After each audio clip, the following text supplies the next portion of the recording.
What's up guys, it's Gamble on the Stack again, here with more Kaldheim content. The set's been out for a few days now, and there's already been a bunch of videos on which new commanders you're going to build, what mythics you're going to want, what rares you're going to want to put in. But I'm here and I want to talk about some of the uncommons in this set. I mainly play EDH and Commander, so that's where most of my opinions will be coming from for these cards. In this video, I want to highlight one uncommon from each color that you potentially could see in play. So let's start with white.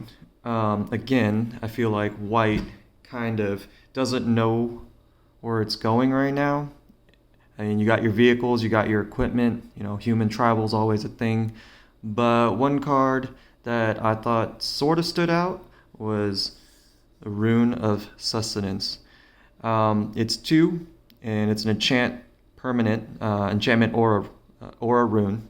When it ETBs, you draw a card, and then as long as enchanted permanent is a creature, it has lifelink. And then as long as enchanted permanent is an equipment, and as equipped creature has lifelink. So one of the reasons why I thought this card could see some play is because one, card draw, right? And if you're playing white, hopefully you're not playing mono white, you're going to want card draw. And then second is that it could be tutored, because there's some cards in this new set, I think it's in Search to Glory, you can tutor for auras, you can tutor for enchantments. White has a lot of cards, Enlightened Tutor, Idyllic Tutor, then tutors for enchantments, and it goes well with the whole equipment and vehicles theme that it seems like Wizards of the Coast is trying to push. A creature, as long as it's enchanted, even though it may not be crewed, still has lifelink. And then an equipment, as long as it's enchanted, the equipped creature also has lifelink, which seems to be on track with White's life gain, decks. So that's where I think it'll see some play. I mean, it's definitely not, the best card, but again, it's an uncommon. So moving along, we're gonna go to black, and I think Poison the Cup. 1 colorless, 3 black for an instant. Destroy target creature. If the spell was foretold, you also get to scry 2. So I think this is gonna be one of those. You're gonna lay it down. It's gonna be a trap card.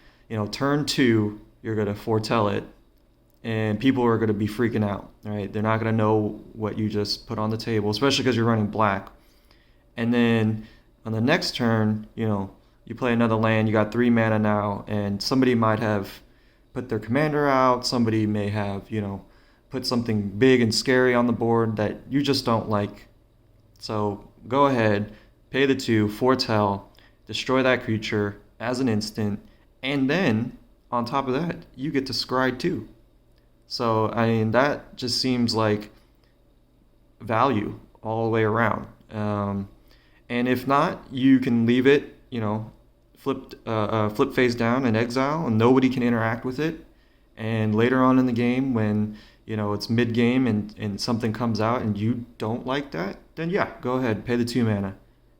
It seems like a lot of potential, a lot of value. I think this might actually go into some jank decks first, and put it in there when you don't have any of the other spot removal, or you're new to Commander, and this is the first set you opened and you want to play black. This is a good card to add in for spot removal, and you get to scry.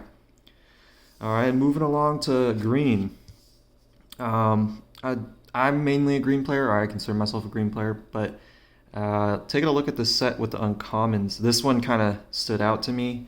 It's a 1 mana snow sorcery, right? Blizzard Brawl.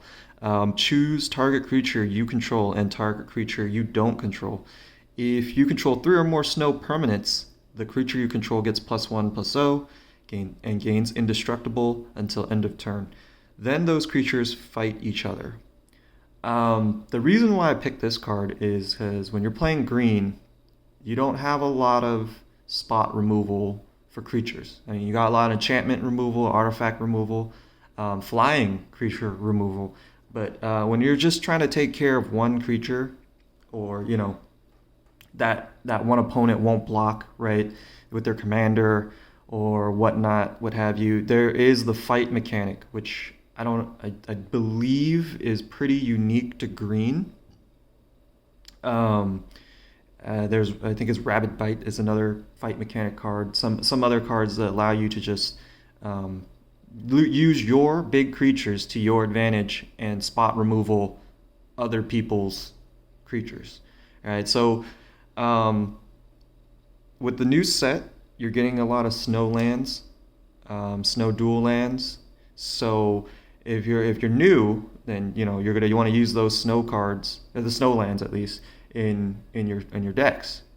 So this is a 1 mana, pretty much spot removal if you have 3 or more snow permanents, and that's pretty much all you can ask for. And it gains +1/+0 and indestructible. So you and honestly, you don't even need the indestructible part. It's more of the fact that it's 1 mana.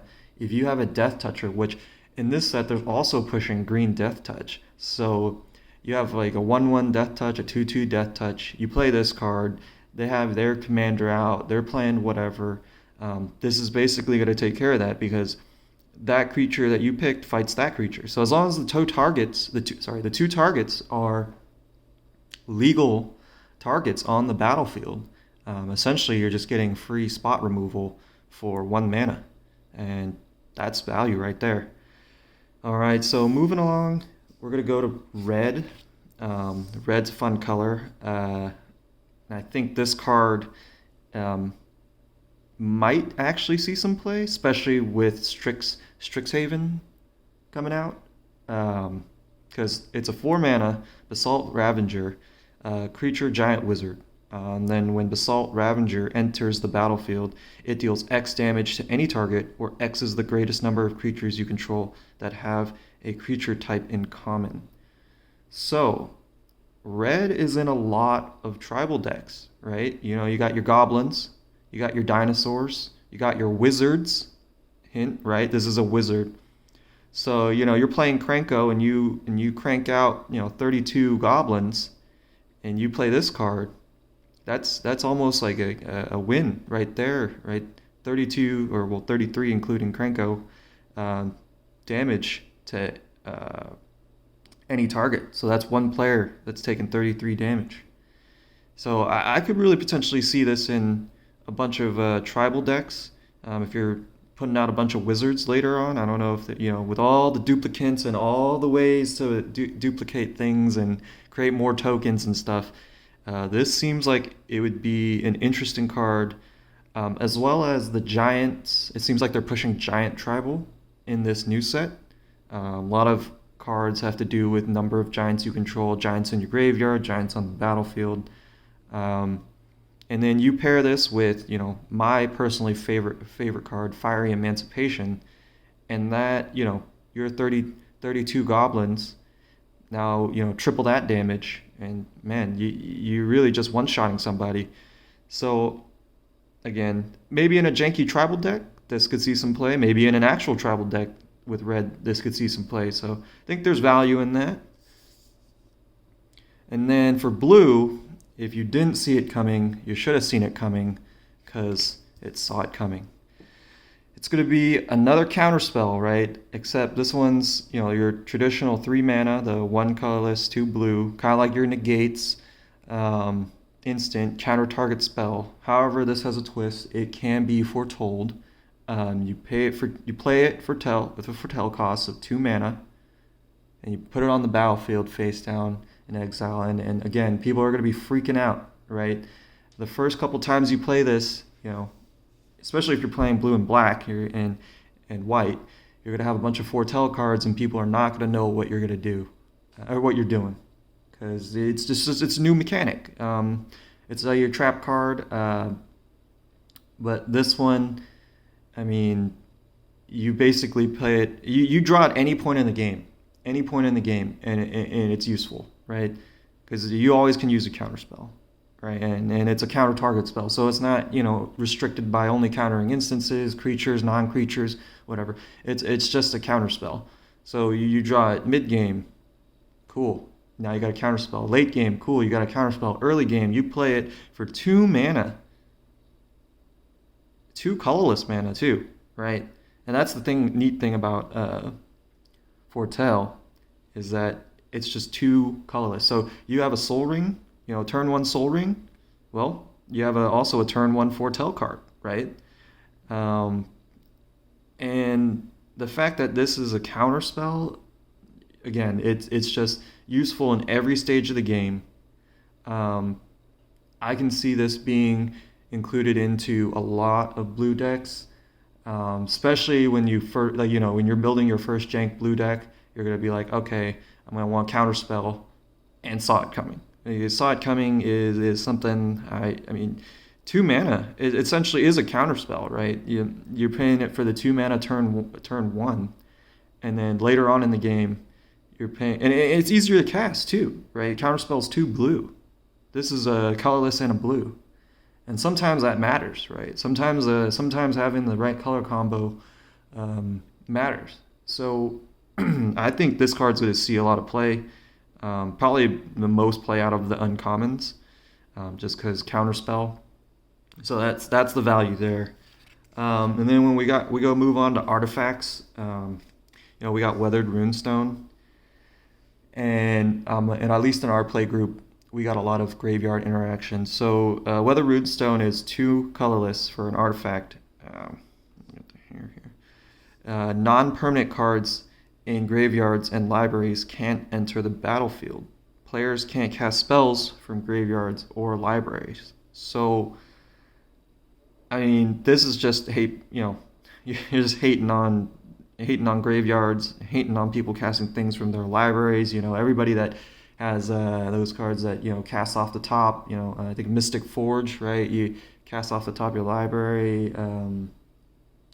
It's just a card that you want to slow people down with. You're tired of Marin, or you're tired of some Muldrotha, just reoccurring things and winning games. So maybe you add a Weathered Runestone in your deck. So there's not too much else to say about it, but it's 2 mana, so it could see some play. I want to talk about a saga.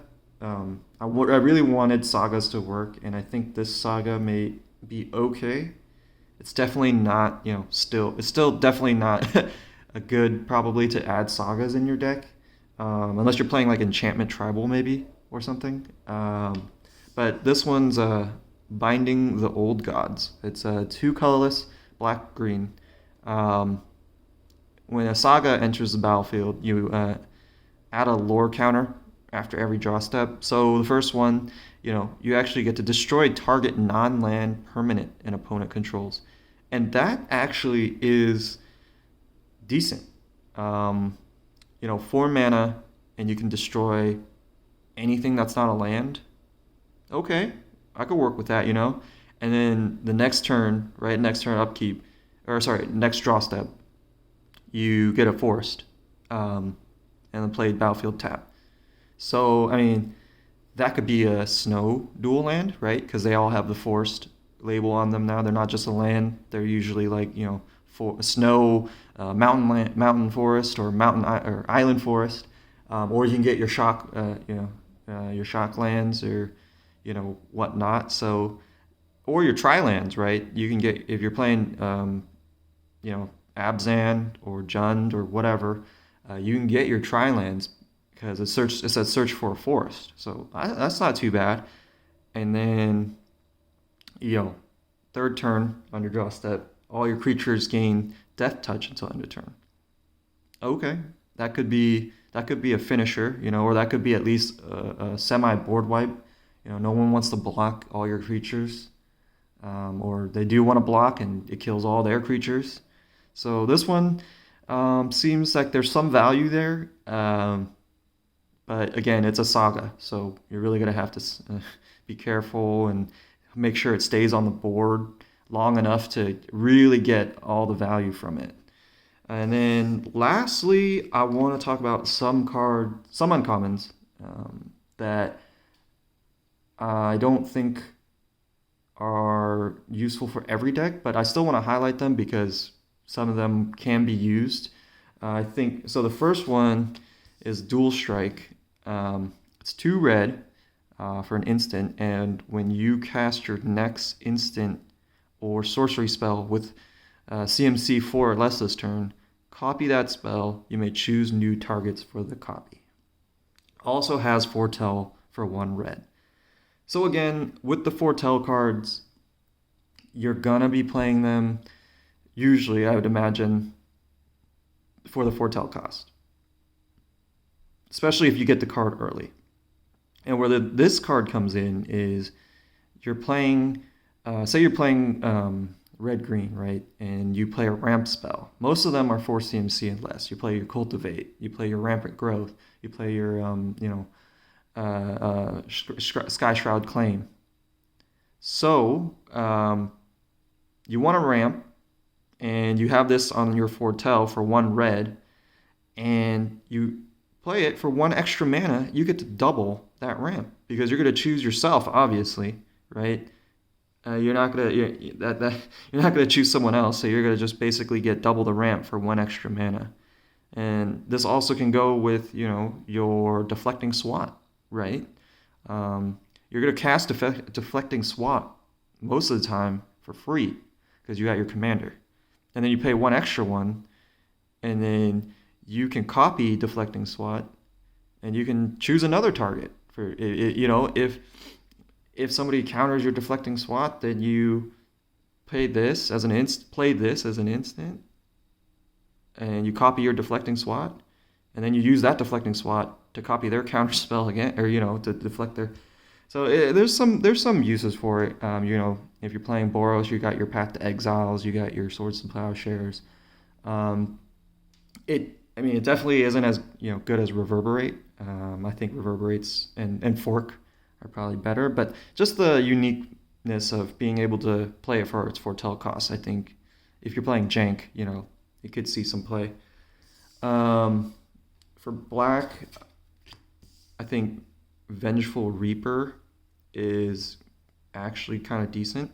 Again, with your turn 2 plays, you can play this for its Foretell cost to not even your turn 1 again, right? It's 2 colorless, so you very well could have played a Swamp into a Soul Ring into Foretelling this, right? And that's turn 1. And then turn 2, you flip it over, and now you have a 2/3 Flying Death Touch Haste, right? Whereas it costs 4 mana, and that was traditionally, I feel like, black's problem.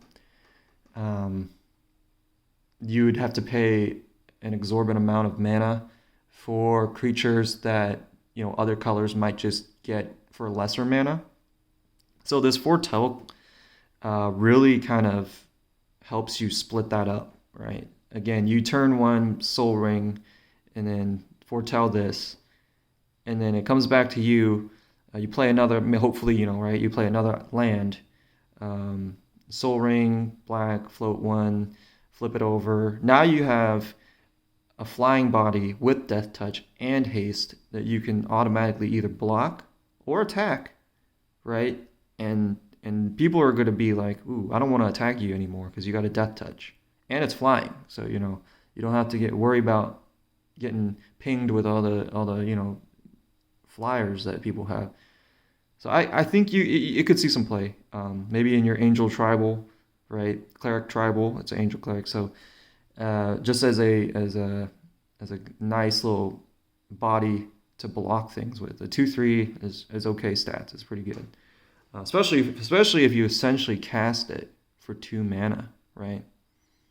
Because you got to think about I think about the Foretell as that you're playing it, but it's also almost an extension of your hand because it's on the battlefield. It's in exile, and you can't really interact with it other than pay its Foretell cost. And then lastly, another white card, Usher of the Fallen. 1 For a 2/1 Spirit Warrior, which can boast and create a 1/1 human warrior creature token.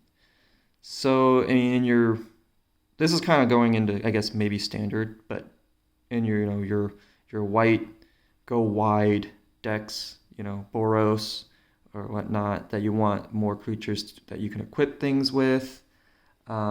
This seems nice. Turn 1 play again. And then turn 2 you can pretty much boast it, right? As long as you can attack, and it doesn't even have to be it dealt damage. It's just, it says activate this ability only if this creature attacked, right? And you boast it for 1 colorless, a white mana, and you get a 1/1 human warrior token. Throw this in Jarina human tribal, right? Then it becomes a 4/1. That's nothing to laugh at too. But the only downside I think with this one is that it's a 2/1. It quickly kind of loses its I guess usefulness, is because again, it's only 1 toughness, so anybody's gonna chump block with it and it'll die. But it could be a token generator, And that's about it. So those are the uncommons that I thought this set really had, was unique, and I could see some play.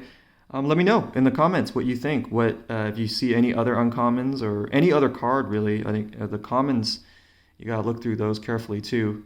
That could see some play. And let me know in the comments. So if you enjoyed this, like and subscribe. And thank you. See you guys next video.